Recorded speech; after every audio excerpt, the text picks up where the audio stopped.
একটি শান্ত গ্রামে বাস করত আজিজ নামের এক ছেলে। আজিজ খুবই সৎ, সহজ সরল এবং মানুষের সাথে সদয় আচরণ করত। কিন্তু গ্রামের অনেক মানুষ তাকে হেসে দেখত, কারণ সে কখনো মিথ্যা বলত না। একদিন গ্রামে একটি বড় মেলা বসল।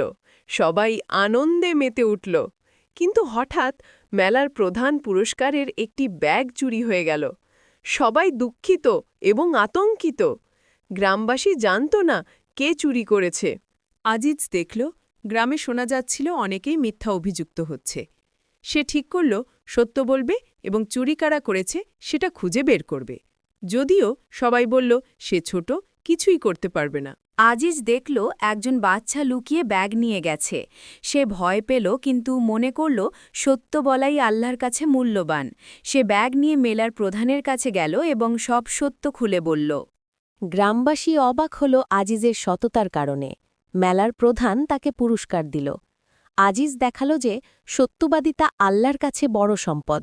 কেউ ছোট হলেও যদি সত্যের পথে থাকে, আল্লাহ তার সহায়তা করবেন। ছোটবেলা থেকেই আমরা শেখা উচিত সত্য বলাই সবচেয়ে বড় মূল্যবান কাজ। আজিজের গল্প আমাদের শেখায় সততার মাধ্যমে আল্লাহ আমাদের সাহায্য করেন এবং মানুষের হৃদয়েও প্রভাব ফেলেন।